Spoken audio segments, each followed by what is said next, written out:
Quiero darle la bienvenida al doctor Juan Guillermo Caicedo, subdirector de Administración del RUT,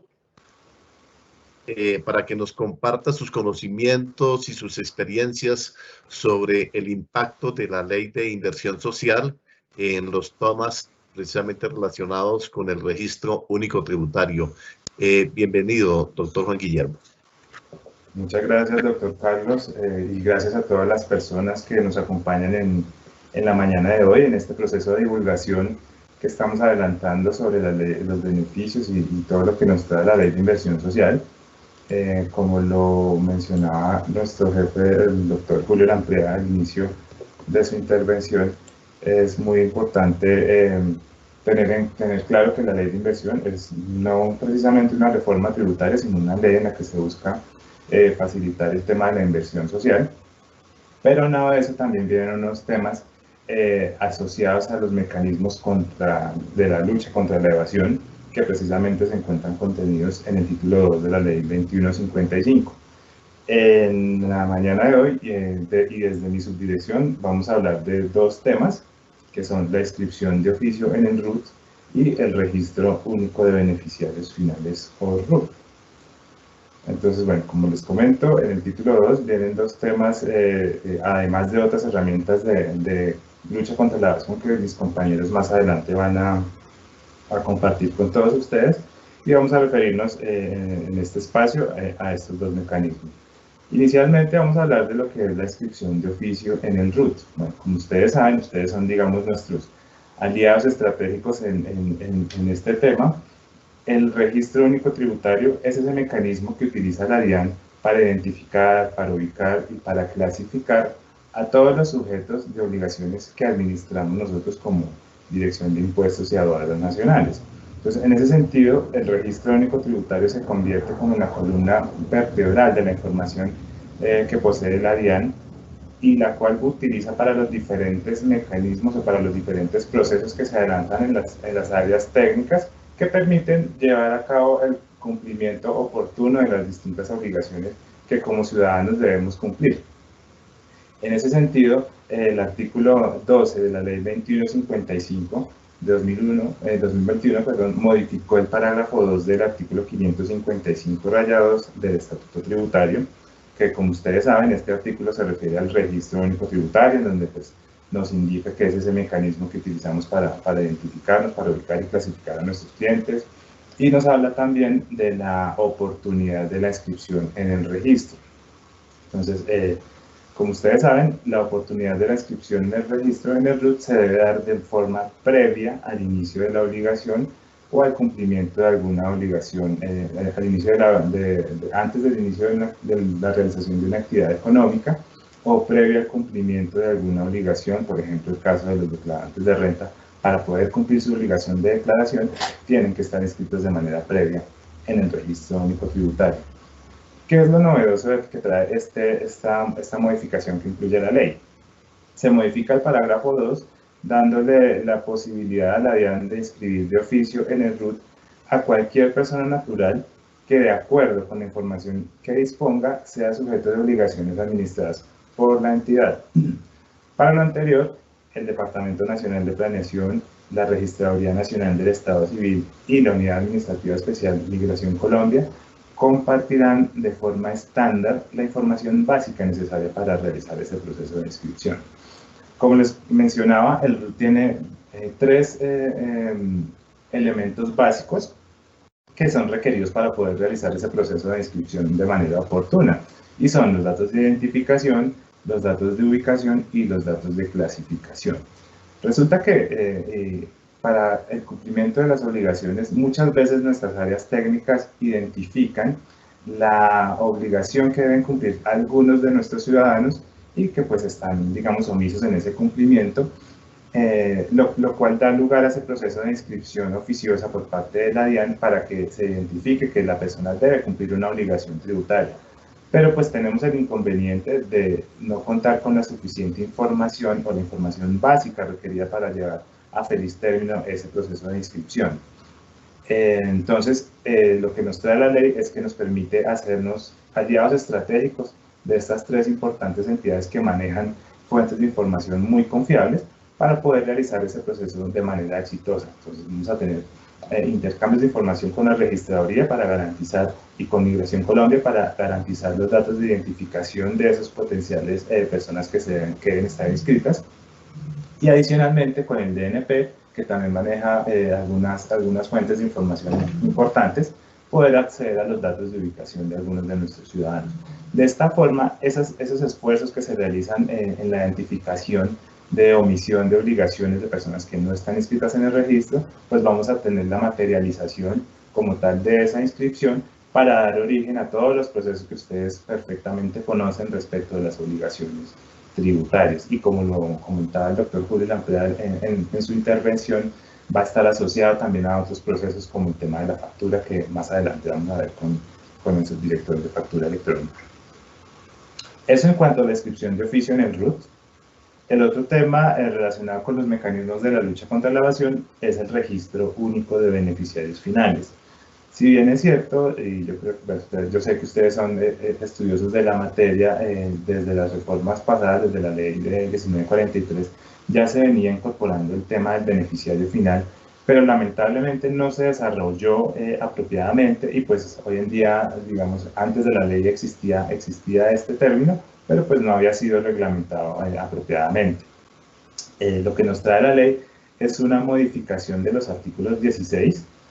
En el artículo 16 de la ley se modifica el artículo 631-5, dándonos una definición de beneficiario final, y el artículo 17 nos modifica el artículo 631-6, referente al registro único de beneficiarios finales, RUT, que va a ser esa herramienta que se implementará para poder darle operatividad a ese concepto de beneficiario final.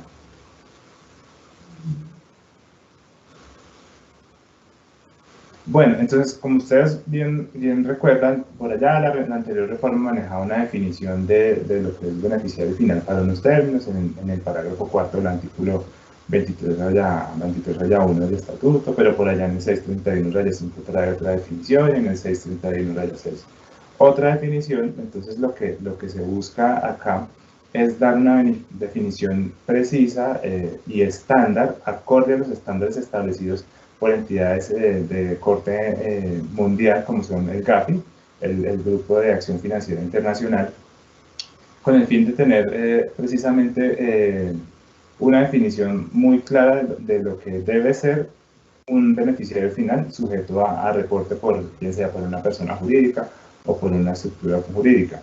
Entonces lo que se hace es acoger esas recomendaciones que hace el GAFI, que ustedes saben es la autoridad en materia de lucha contra lavado de activos y financiación del terrorismo. Lo que hacemos es acoger esa definición y la traemos al artículo 631-5. ¿Qué nos dice este artículo? Primero, pues tener muy presente que siempre que se habla de un beneficiario final, vamos a tener que identificar solamente a las personas naturales. Entonces, en ese sentido, la definición nos dice que un beneficiario final son las personas naturales que finalmente poseen o controlan de manera directa o indirecta a un cliente, o es la persona natural en el nombre de la cual se realiza alguna transacción, y pues incorporamos obviamente la definición en cuanto a personas jurídicas, quienes son las personas que controlan efectiva directa o de manera indirecta de estas personas jurídicas, o las estructuras sin personalidad jurídica. Para dar precisión a esta definición, el artículo 631-5 hace dos diferenciaciones. Por un lado, la identificación de las personas naturales que vamos a entender como beneficiarios finales en las personas jurídicas, señalando que son las que vemos en pantalla, que para el caso de las personas jurídicas serían las personas naturales, quienes actuando de manera individual o conjunta sean titulares del 5% o más del capital o los derechos de voto, o se beneficien en un 5% o más de los activos, rendimientos o utilidades de esa persona jurídica, o las personas naturales quienes ejerzan el control por cualquier otro medio diferente a los contemplados en el numeral 1. Y finalmente tenemos una opción, digámoslo, entre comillas, residual, que serían las personas naturales que ostenten el cargo de representante legal salvo que exista una persona natural que ostente una mayor autoridad en relación con las funciones de gestión o dirección de la persona jurídica. ¿Qué nos trae esta parte de la definición para las personas jurídicas? Vamos a identificar plenamente a esa persona natural que está detrás de esas organizaciones y no nos da, digamos, el margen para decir que no hay forma o que no hay la posibilidad de identificar quién está detrás de estas estructuras, de estas personas jurídicas, porque finalmente, si de acuerdo a los criterios 1 y 2 no lo puede hacer, tendrá que ser la persona que ostente la mayor autoridad dentro de la organización quien se reporte como beneficiario final. La definición B ya tiene que ver con las estructuras sin personería jurídica. Y acá pues vamos a tener claramente identificados quiénes actúan como beneficiarios finales. Entonces, para estas estructuras actuarían los fiduciantes, fideicomitentes, constituyentes o posiciones similares o equivalentes, el fiduciario o posición similar o equivalente, los miembros del comité fiduciario o comité financiero o la posición similar o equivalente, los fideicomisarios, beneficiarios o beneficiarios condicionados, y cualquier otra persona natural que ejerza control efectivo o final o que tenga derecho a gozar y o disponer de los activos, beneficios, resultados o utilidades. Como ustedes saben, en las estructuras sin personería jurídica es posible que alguna de estas calidades sea ostentada por una persona jurídica. En ese caso, y de acuerdo a la definición, no vamos a reportar a esta persona jurídica como beneficiario final, sino que debemos ir hasta la persona natural que está detrás de estas personas jurídicas, quienes serían beneficiarios finales indirectos de dicha estructura sin personería jurídica. Bueno, eso en cuanto a la definición de beneficiario final, ya como les digo, acogidos al estándar internacional, y pues ustedes saben, actualmente somos miembros de ese club exclusivo que se llama OCDE, y es muy importante que estemos alineados con las políticas y con las recomendaciones que este tipo de organismos internacionales nos realizan, y en este sentido estamos acogiendo esos lineamientos que nos dan.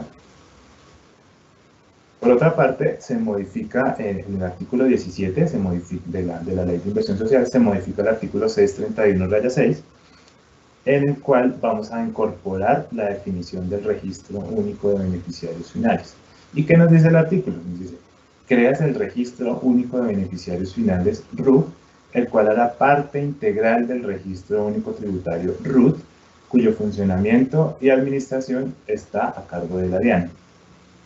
Cuando el obligado por el registro único de beneficiarios finales, RUT, a suministrar información del beneficiario final no la suministre de manera errónea o incompleta, o no actualice la información suministrada, será sancionado según lo previsto en el artículo 658, radio 3 del Estatuto Tributario, que, como ustedes saben, este se refiere a las sanciones relativas a las actualizaciones del registro único tributario. Como lo dice el artículo, el RUT con B va a ser como ese hermanito menor del registro único tributario. Entonces van a estar integrados los registros, si bien es cierto se van a manejar de manera separada, van a estar integradas información. Más adelante les voy a explicar un poco cómo va a funcionar esta herramienta para que se vayan preparando y vayan preparando a sus clientes. Se incorpora además el parágrafo 1 en este artículo, a través del cual se crea el sistema de identificación de estructuras sin personería jurídica, cuyo funcionamiento y administración está a cargo de la DIAN. Entonces, digamos que tenemos dos elementos acá. Por un lado, el registro único de beneficiarios, y por el otro lado, la identificación de las estructuras sin personería jurídica. ¿Por qué se da esta dualidad, digámoslo así? De acuerdo a la definición, vemos que existen unos que tienen la obligación de reportar los beneficiarios finales, tanto las personas jurídicas como las estructuras sin personería jurídica. Y como ustedes saben, no todas las estructuras sin personería jurídica tienen la obligación de estar inscritas en el RUT, porque no son sujetos de obligaciones administradas por la entidad. Les pongo el ejemplo de los patrimonios autónomos. Ustedes saben que los patrimonios autónomos, para efectos de cumplir sus obligaciones fiscales, lo hacen de manera consolidada a través de un NIT que va a administrar cada una de las sociedades administradoras de estos patrimonios, pero lo hacen de manera consolidada. Para efectos de del cumplimiento de la obligación de reportar sus beneficiarios es algo que no se puede, digamos, manejar de manera práctica y no es útil. Entonces, en ese sentido, fue necesaria la implementación o la creación de un sistema que me permita identificar a cada una de estas estructuras que debe cumplir con la obligación de reportar esos beneficiarios finales. Más adelante vamos a tener, bueno, en este momento se está desarrollando la reglamentación de estos dos artículos.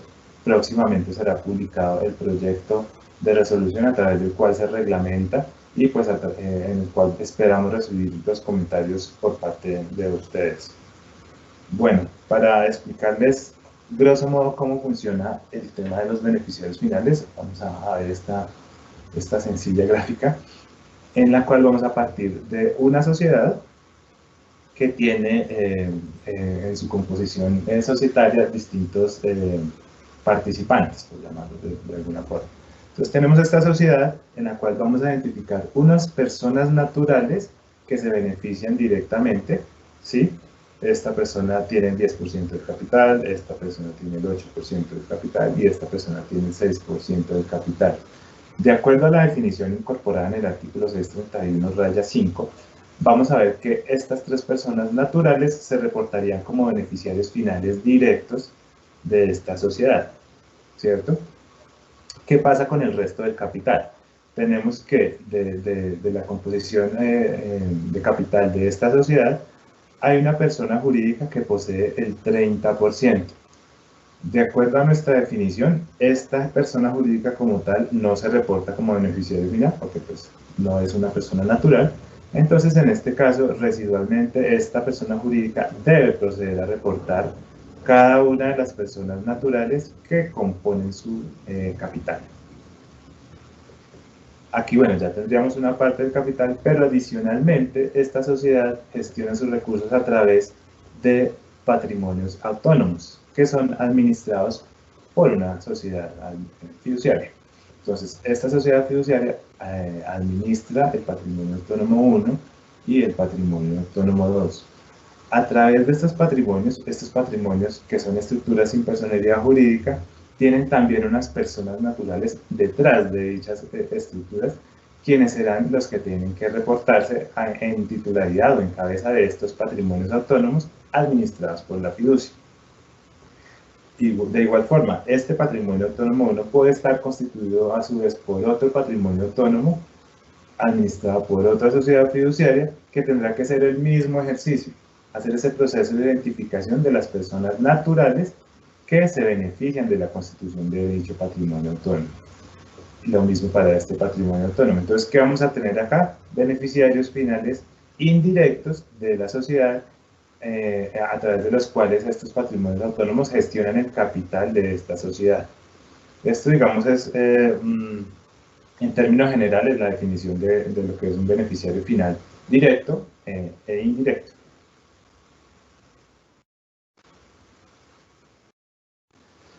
¿Cómo va a funcionar ese registro único de beneficiarios? En estos momentos, y como lo comentaba el doctor Julio Lampreda, estamos realizando los desarrollos y todo el proceso de divulgación de lo que va a ser este registro único de beneficiarios finales.